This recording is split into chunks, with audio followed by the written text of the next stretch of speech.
আল্লাহ নবীকে ডেকে বলে, মা খাদিজা রাদিয়াল্লাহু তাআলা আনহা ডেকে বলে, ইয়া রাসূলুল্লাহ গো, ইয়া হাবিবাল্লাহ হুজুর, ইয়া রাসূলুল্লাহ গো, ইয়া হাবিবাল্লাহ হুজুর, আমি খাদিজা আপনাকে কিছু ওসিয়াত করব।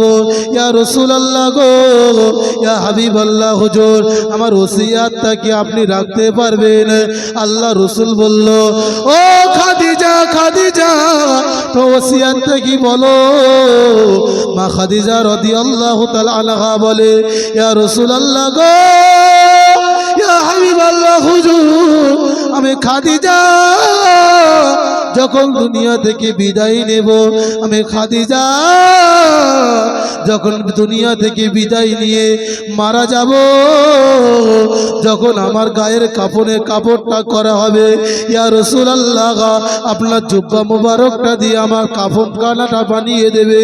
ইয়া রাসূলুল্লাহ গো, ইয়া হাবিবাল্লাহ হুজুর, আমার এই ওসিয়াতটা আপনারা কি রাখতে পারবে?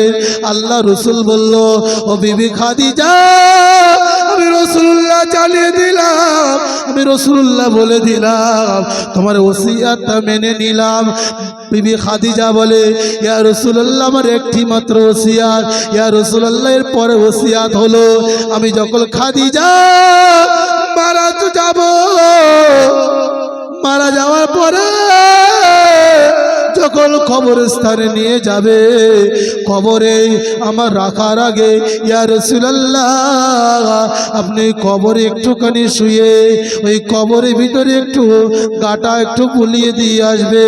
আল্লাহ রাসূল বলল, ও খাদিজা, আমি রাসূলুল্লাহ জানিয়ে দিলাম, ওই কবরে যাওয়ার পরে আমি রাসূলুল্লাহ ওই কবরের ভিতরে আমি গড়াগড়ি দিয়ে, ইয়া রাসূলুল্লাহ গো, ইয়া হাবিবাল্লাহ হুজুর, আমি খাদিজা জানিয়ে দিলাম, যখন সবাই মাটি দেওয়ার পরে, এক মুঠো দু মুঠো তিন মুঠো মাটি দেওয়ার পরে আপনার সাহাবারা চলে যাবে, ইয়া রাসূলুল্লাহ আপনি ওখান থেকে যাবেন না, আপনি ওখান থেকে চলে যাবেন না, আমি যখন মারা যাওয়ার পরে আমার কবরে কাফন করা হবে, আপনি চলে যাবেন না।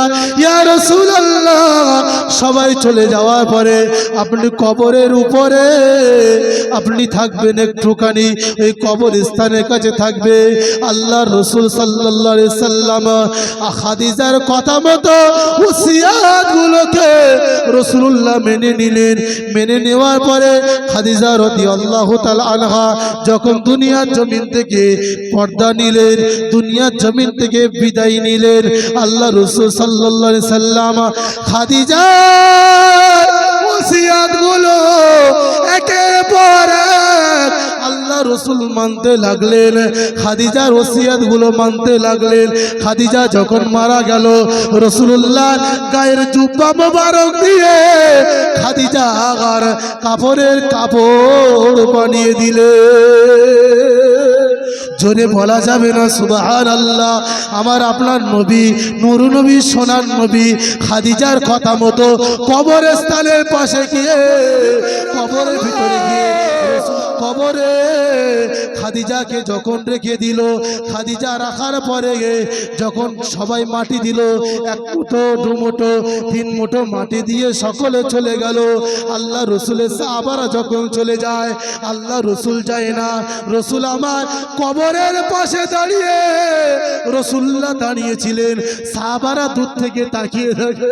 আমার আপনার নবী খাদিজার মহব্বতে, খাদিজার ভালোবাসায় রাসূলুল্লাহ কবর থেকে যেতে পারে না। খাদিজার কবরে রাখা হলো, সাহাবারা চলে গেল।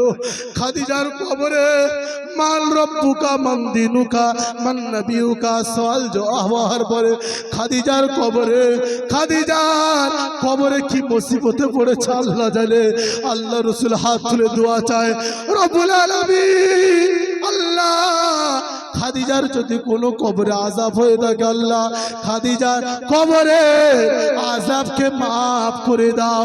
যে খাদিজা রাসূলুল্লাহর বিবি হওয়ার পরেও এত মাথায় টেনশন ছিল, এত গভীর পেরেশানে ছিল, এত পর্দার সম্পর্কে রাসূলুল্লাহর বিবি, এত রাসূলুল্লাহর বিবি পর্দার সম্পর্কে এত সেটা মানতে পারলো।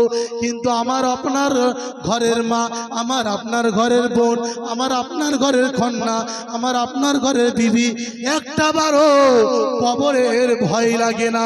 মনে হয় আমরা খাদিজা মা ফাতেমা থেকেও বড় আমল করনেওয়ালা মহিলা মনে হয় আমার।